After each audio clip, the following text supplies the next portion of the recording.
Hello, Facebook. I hope you guys are there. I'm going to give you a minute and see if anyone pops on. It is day 2, right? So we are looking at how to find faith, hope, and love above all else. We are going over a book together. I'm going to go ahead. I see somebody just popped on, so that's great. Let me get to my notes and we're going to get started. So I really love this. I hope you guys are too. We are on day 2 and Dean Fulks wrote this book for us. And the section of this day in this section says the gospel of God's room, right? So what do we need to learn about this? I really liked this one because it kind of goes back to my second book that I wrote.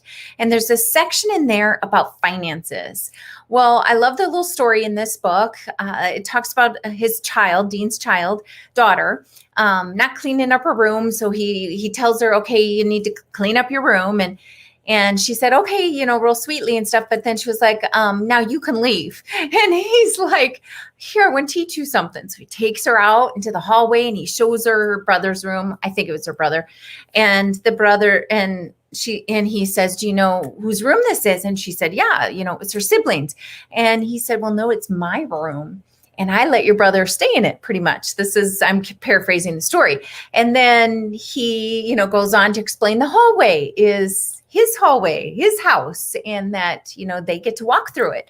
And he takes her back to her room and then he tries to get her to understand, is this your room that you can kind of tell me to get out on, or is this my room?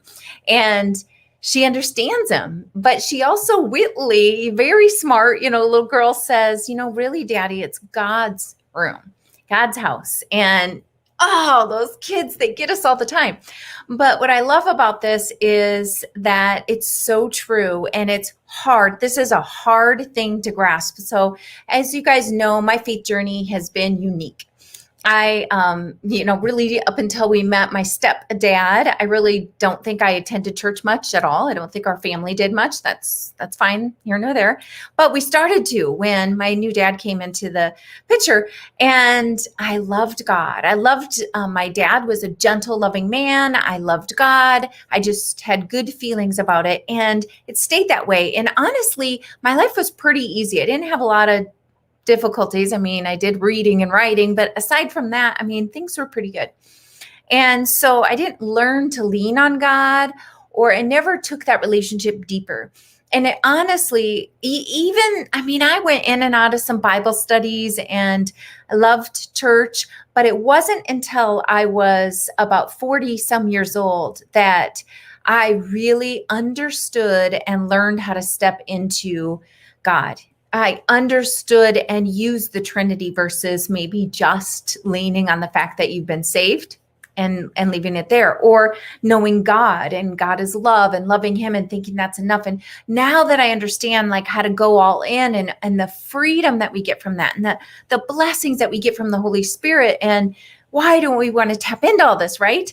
So as I was writing these books, there was a section about our finances that I needed to write about. And this same concept that he's telling in this book was something I was trying to help people understand, because I get it. No matter where you're at in your faith journey, it's weird to think that these are God's possessions, and they are. You don't want them. You don't want them to be your own. I can recall my first paycheck that I got as a nurse. You're a kid. When you're in school, you're working as a waitress. I actually had 3 jobs. And so it was just scraps just to keep me going. But this was my first big paycheck. And it's funny how instinctively when I got that, I remember sitting in the car, rolling down the window. And it was like my first instinct was, thank you, God. Oh my gosh, I instantly, it was like, thank you for helping me through school. Thank you for landing me this job. It was just I understood his position in that, but it's not like I gave him that. And so that's what this day is about, is thinking about, where do we want to be claimed by God, right? We're all about that. I hope I'm your child and that you'll protect me and that you'll love me. We're okay with that.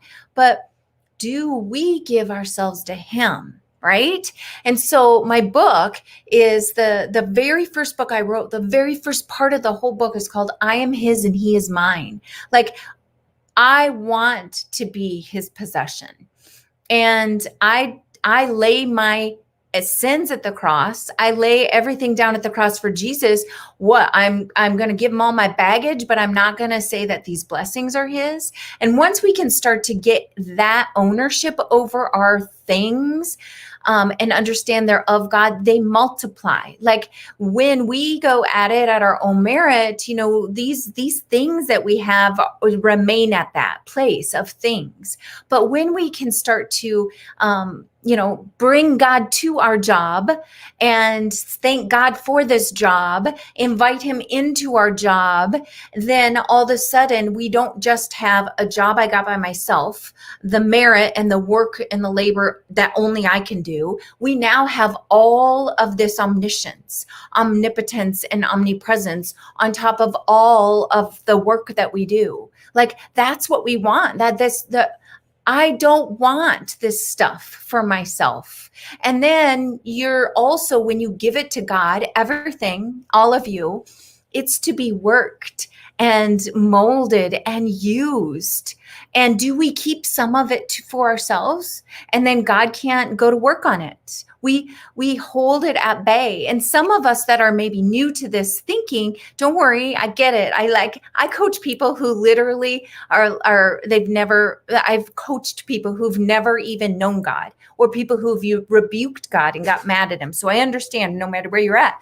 But what are you keeping? What are you keeping? And why? So tonight, this is your homework. You're supposed to go down and kind of make a list of the things in your life that are big things to you, like your home, your job, your family. Do you give your family to Christ? Oh my gosh, grown parents that have these adult kids that are off doing who knows what. Are you saying, you know what, God, you got them? Or do you just want to keep them all for yourself and worry and live in that place?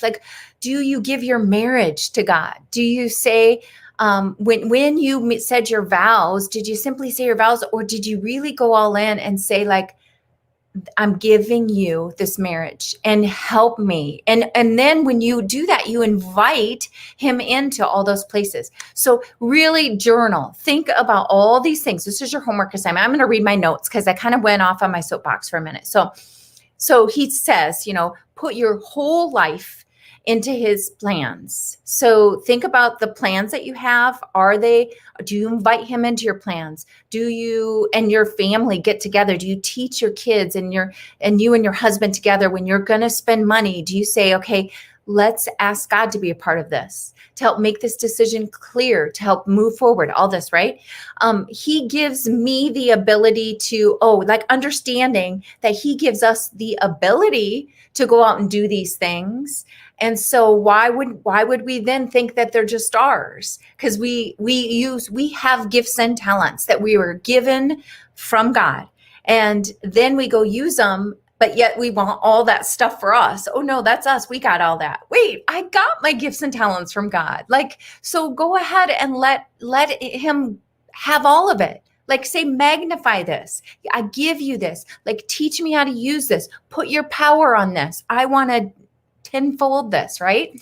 So the next thing is everything belongs to him. Okay, right. We got that. And then used for his purpose. Oh, okay. So that's sometimes where we go wrong, right?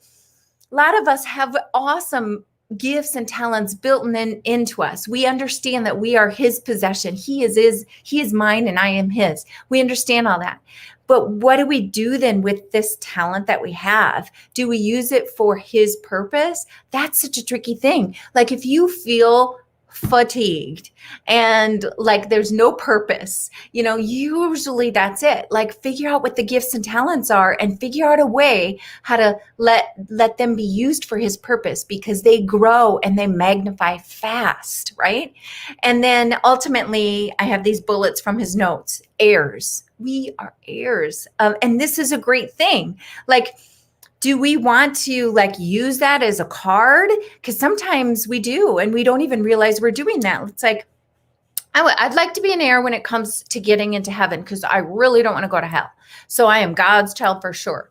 But do I want to be an heir when I'm commanded to obey certain laws? Oh, no, because I don't really even know all the laws. I don't read the Bible, so I don't know all of them. I think that there's 10 laws. You know, like that was the worst thing when I started reading the Bible deeply, and I was like, holy buckets, there's a lot of stuff in here that I'm doing wrong. And at first you sort of want to ignore it, or you sort of want to think, really, you know, is it that, you know, but then you start to see that I will be blessed if I own these laws as mine and start to obey them and adopt them. They bless my life greatly. So what are your possessions, your family, your house, your job? What are you thanking God from? And your places.